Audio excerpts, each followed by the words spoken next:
Franklin D. Roosevelt.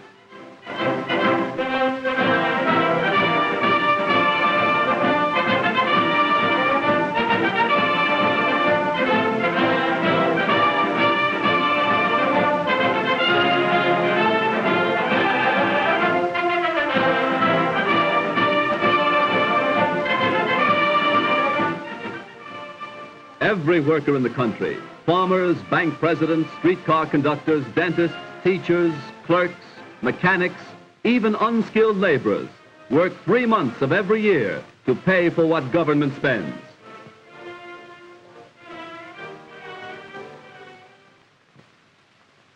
But the rich pay the taxes. Why should I worry? That's where we're fooling ourselves. Why, if government took all incomes over $5,000 a year and taxed them 100%, that would pay the cost of government for only 4 months.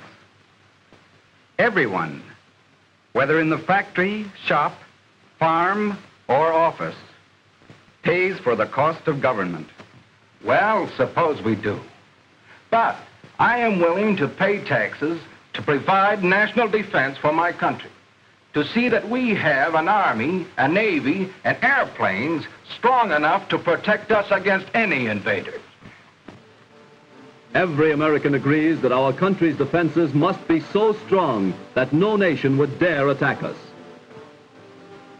We don't want what has happened in Europe to happen here. Let us not forget the lesson taught by Europe's agony. We all know that England and France tried the easy way. That France under Premier Léon Blum had a New Deal similar to our New Deal, and that today the French people have paid in blood and sorrow the price for that fatal experiment. Every thinking, patriotic American favors this country building up its national defenses at once. That job has been delayed far too long by the experimenters in Washington. No one today disputes the need for a powerful Army, Navy, and Air Force for our national defense. For these taxes are willingly paid. But our money has not been spent during the last 7 years for national defense. In the last 7 years, the New Deal has spent the breathtaking sum of $58 billion. Of this total, only $6 billion and $900 million were spent on national defense. So-called defense taxes now being imposed are not sufficient to meet the ordinary deficit, much less defray the cost of past, present, or future defense. What did we get for the money spent by the New Deal for defense? Ranking officers of the Army have told Congress, in effect, that our national defenses are woefully inadequate, that we lack automatic rifles for our infantry, that we need tanks and anti-aircraft guns, that few of our airplanes are modern in the light of the lessons taught during the European War. Money spent on the visionary Passamaquoddy project for the harnessing of the tides would have bought guns and tanks, which we now need so badly. The Florida Ship Canal, another wasteful boondoggling failure, into which the New Deal has squandered more millions instead of spending money for necessary additions to our national defense. The abandoned canal is now just a big mosquito-breeding ditch, the costliest hole ever dug. Billions scattered in all directions except to improve our Army, Navy, and Air Force.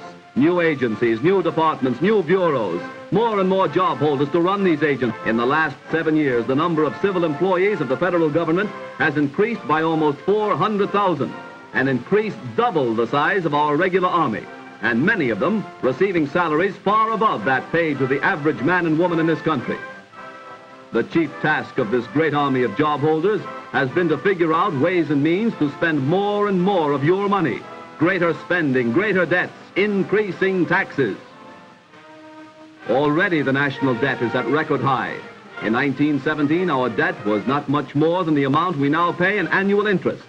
In the wake of the World War, the national debt rose to $26 billion. Then the enormous total is reduced. Slowly it moves downward and prosperity blankets the nation. Machinery whirls, railroads rush carload after carload from producer to consumer.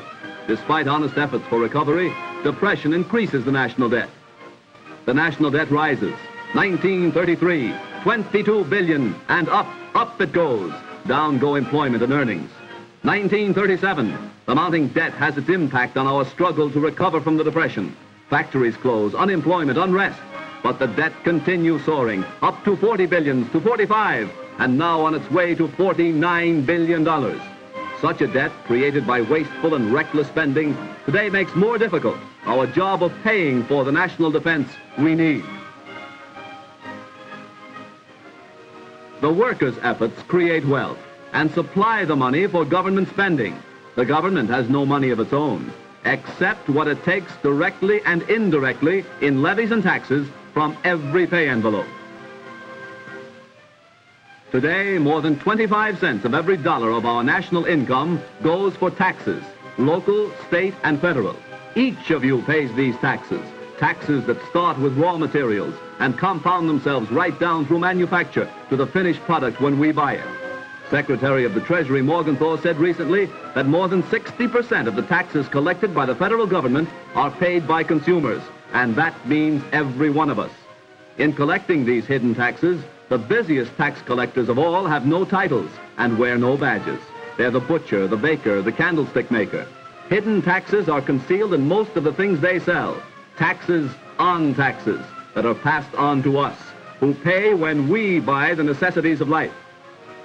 According to statistics compiled by the Northwestern National Life Insurance Company, father works a whole week just to pay the tax on the family's annual food bill. Before the daily bread can be put on the table, all kinds of different taxes must be paid. Every product, every service that makes for comfort and pleasure in the daily life of the American family is taxed in many ways.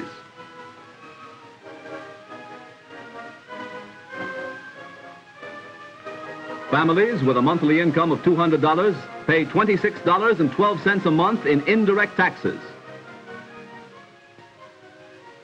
Families with monthly incomes of $150 pay $20.16 a month. Those who live on monthly incomes of $80 were paying $10.25 a month in hidden taxes before we began the long-delayed rearmament program. Every time my lady dresses, she dons as many taxes as she does clothes. When we relax and seek pleasure and entertainment, Mr. Taxes always joins us, and we must pay for him, too. Because of the taxes fastened on the cost of building, the normal cost of this house will buy only this modest home. Automobile owners now pay some $400 million a year in taxes on the cars they drive, taxes that must be paid before the wheels turn. And to add to the cost of every mile traveled and every furrow plowed by farm tractors, the tax paid on gasoline alone reaches the astounding yearly total of $1 billion.